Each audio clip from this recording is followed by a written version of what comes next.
Black Hebrew Israelites teach that God hates certain people based strictly on their ethnic background. You need to understand something. These next 4 reasons are not universally held by Church of God in Jesus Christ, is the group or camp with which both David Anderson and Francine Graham were affiliated. If you zoom in close on the security camera footage of the killers as they walked into the market, you'll notice Anderson is wearing his Hebrew Israelite garments during the killing spree.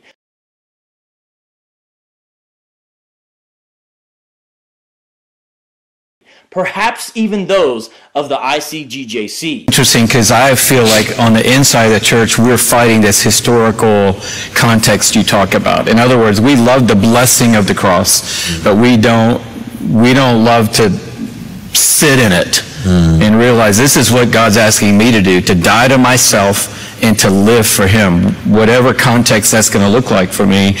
But I want to flip that upside down, because I think the other side of it is true with our nation's history.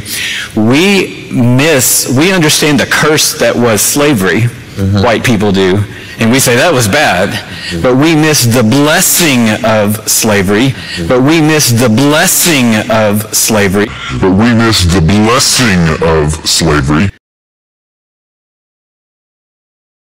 But we miss the blessing of slavery. But we miss the blessing of slavery. I didn't even know my own denomination's history, right? Despite being at church that often and going to a Baptist college where I had to take mandatory religion classes. I had to go to chapel, at my Baptist college. And it wasn't until I was in seminary and I had a Baptist history professor that finally told it straight and just said, look, and that was that the origins of the Southern Baptist Convention, my home denomination, were in 1845. There was a dispute between Baptists in the North and Baptists in the South over whether a clergy person could enslave other human beings and still be a clergy person in good standing.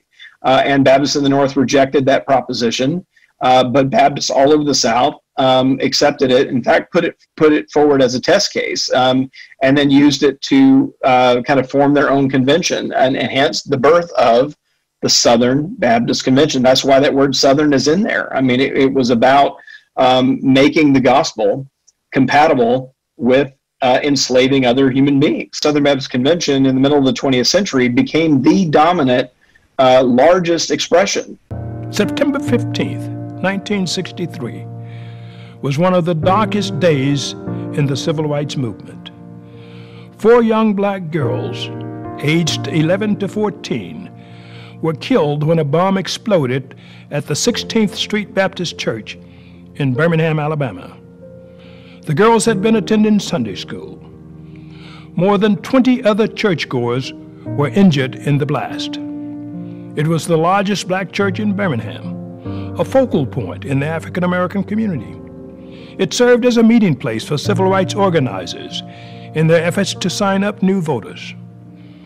Racial tensions in Birmingham were reaching a fever pitch, and on that Sunday morning, a white man was seen placing a box under the church steps.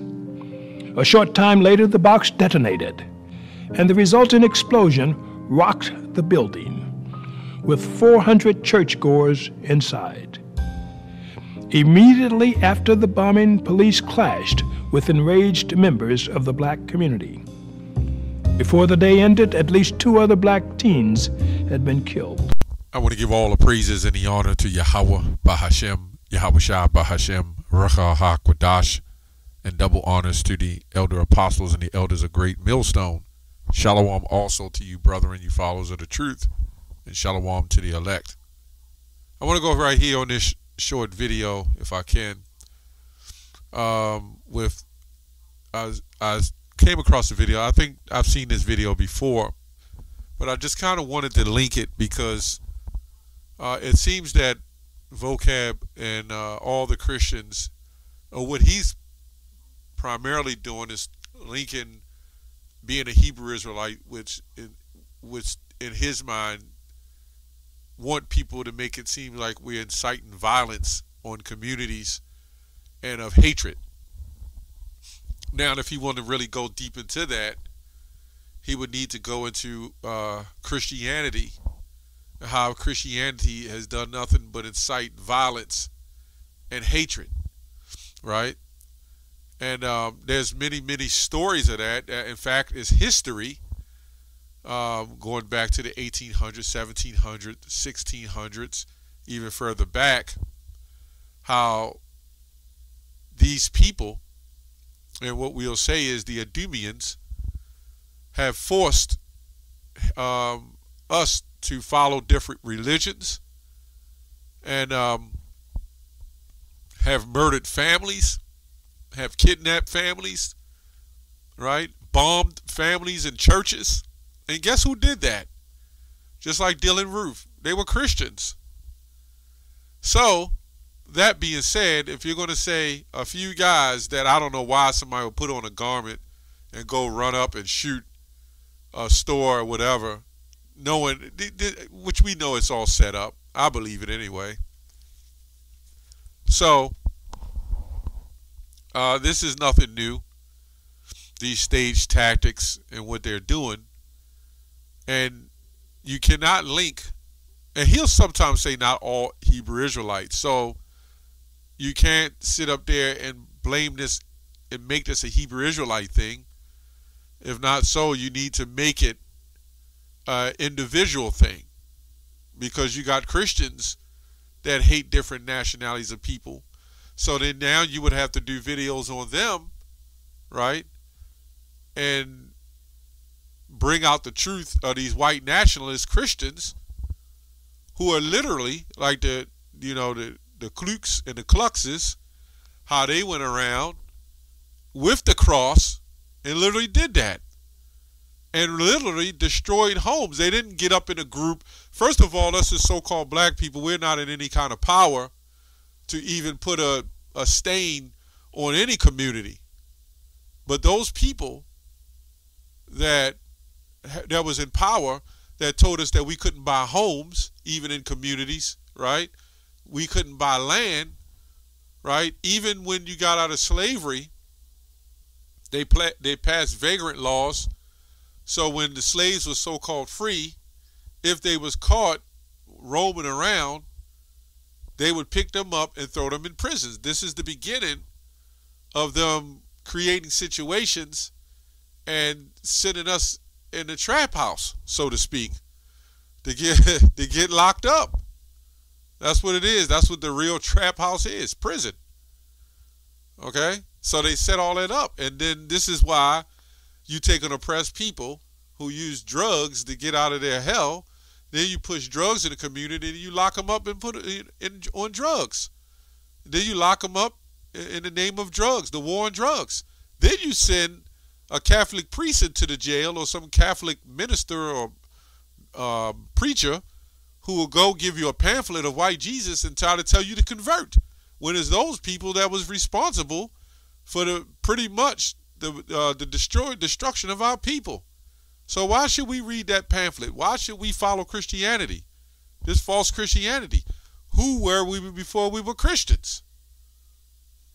Right? And then this guy says in the video that we feel bad as white people for slavery. Not all do.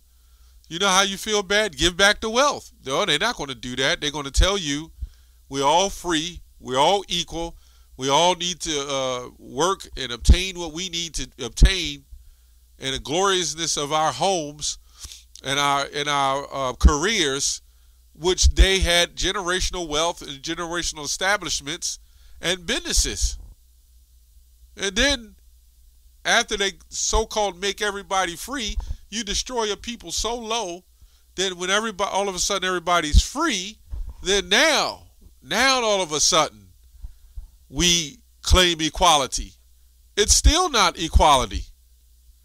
Even with all the black actors and entertainers, all these Israelites that's making money under a contract, under a thumb, we're still, as when you look at the statistics, we're still the most destroyed people when it comes to generational wealth and health, you know. Let's get this, I want to get this scripture. But first let me go to Deuteronomy 28:36. The Lord shall bring thee and thy king that shall set shall set over thee unto a nation which neither nor thy fathers nor have known, nor thy fathers have known, and there shalt thou serve other gods in wood and stone, right? So we're celebrating all these different religions and beliefs. Let's go to this article called The Historical Overview of Slavery Making in America. There's a whole bunch on this, so I'm going to read just a little bit. It says, during the 17th century, blacks in the Dutch New Netherlands and Spanish Florida baptized their children and were married by the church. In part, the participation in the dominant European religion reflected and helped to bring about a colonial society in which blacks were more fully integrated and enjoyed greater rights than later generation of slaves would. However, slaves also saw conversion to Christianity as a road to freedom. So what were they before Christians? That's the thing. We're not talking about true Christianity. We're talking about this plantation Christianity. Who were we and what were we before we were converted? We were just wild animals running and swinging from vines in the jungle? In the early years in the settlement, for instance, fugitive slaves from South Carolina headed for Florida, where the Spanish crown promised them freedom as a reward for conversion. So you got to know, when you're beat and you're so bad and you're beaten down as a nation and you have nothing else, and they say, well, how about Christianity? 95, 98% of Jake, and I think all of us, jumped at the chance of Christianity. Our parents bred that into us. This is why they always set up Eve, because Eve is the ones that help usher in the generations, right? She'll be the one to teach the young men. And this is a good way to get the men out of the home. See, it's a spell, okay? It says, for the Spanish crown, okay, it says slaveholders in the British North American colonies became increasingly fearful that Christianization of slaves would lead to demands of emancipation. In 1667, Virginia passed a law declaring that conversion did not change the status of a person from slave to free. So they had this issue where saying, wait a minute, there's a whole lot of blacks converting over to Christianity, right? And then the slave owners got a little afraid, because if they're free, they will not be able to have their slaves. So then you had these white slave owners who was on a fence. We want them to be Christian, right? So we can rule over them. We can make better, we can civilize them. That's what they mean by civilize them. This is also what it meant by to be saved. When a Christian go around and say, are you saved? Are you saved? That's what that come from. Because then you had ones of us who wanted to convert but wasn't even allowed. And the ones who were allowed was considered to be saved. So the saved Christians would ask the other Christians, they would look at each other and say, are you saved? As if, are you a Christian? And this is why the slaves fought to actually be Christians. And then you had a rebellious white group who said, we don't want them to be Christians. We want them as just slaves. And this is all spinning around what Vocab Malone and them is doing today. They want you back in the Christian church. They want you back to be a slave Christian. Because under that ideology and rule of thumb, we can keep the supremacy going. See, the elites, they don't care. Their job is to divide and conquer. They don't care. As long as it's a divide and conquer, a fight amongst one another, that keeps them in power. But if the Israelites wake up, the northern tribe, the southern tribe, and the ones that may even look like other nations, all tend to come together and find out we Israelites, then that's trouble for them. Anyway, it says in 1667 passed a law declaring conversion did not change the status of a person from slave to free. Other colonies passed similar laws during the 17th and early 18th centuries. Right? During the early 18th century, Anglican missionaries attempted to bring Christianity to slaves in the southern colonies, often found themselves butting up against not only uncooperative masters, but also resistant slaves. So you had a pretty much fight going on even amongst themselves, or what to do with slaves, what not to do, what to do with money, what not to do, what to do with land, what not to do. But we was always at the receiving end of the atrocities that came out of it, right? But the resistant slaves, an unquestionable obstacle to the acceptance of Christianity among slaves, was their desire to continue to adhere as much as possible to the religious beliefs and the rituals and the African ancestors, right? Let me get another scripture. Obadiah 1 and 7. All the men of thy confederacy have brought thee even to the border. The men that were at peace with thee have deceived thee and prevailed against thee. They that eat thy bread have laid a wound under thee. There is no understanding in him. Right? This is Habakkuk, the 2nd chapter as well. This is what they done. They came over here in a manner of peace, love. We love you.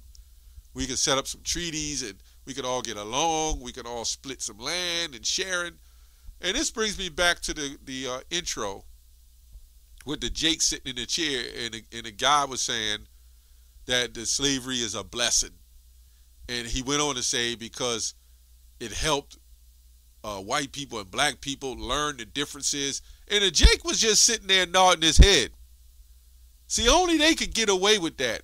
But now if I sat up there and said something against slavery or what's going to happen to them because of what they did, this Jake would pull his damn braids out. Right? Shall not in that day, saith the Lord, even destroy the wise men of Edom, and understand out of the mount of Edom, and understanding out of the mount of Esau, right? It says, for thy violence against thy brother Jacob, shame shall cover thee, and thou shalt be cut off forever, right?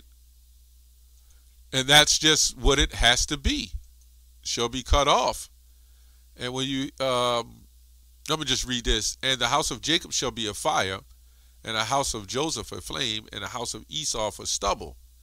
And they shall kindle a fire in them, and devour them, and there shall not be any remaining of the house of Esau, for the Lord has spoken it.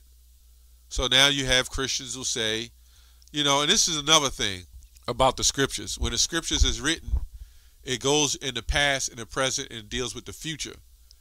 If you want, if you're one of those theologians and you want to apply something dealing with the past, you know, you can apply it to the past. Now, there's no history or any proof of evidence that Esau has ever done away with, but they will make it, right? You can go to Babylon and say, okay, that was just talking about Babylon. But we know it's talking about, a lot of times Babylon is talking about this place we in today, or Egypt, or various other things. So this is why you would go in a never-ending revolving door with a Christian whose mind is made up to believe that's what he's going to believe. But then what this guy Vocab is trying to do is get other Israelites or other Christians, he's making money, doctrine of the block. He's selling books. So he's making money off of so-called being a defender of the Christian faith, right? So we can see all the wickedness that's involved that's going on with it. And he's trying to change up and make the scriptures what Revelation 1 and 14 has nothing to do with his skin color. You know, this is what he's saying. Jeremiah 17 and 4 has nothing to do with our heritage, you know. He's making it up, and he's making things as he go along. Because with that Bible, you can do that because the way it was written. Anyway, that's all I have on that. I hope this lesson was edifying. At the end of the day, Ecclesiastes 3:15, the Lord requires that which is past. All right, shalom.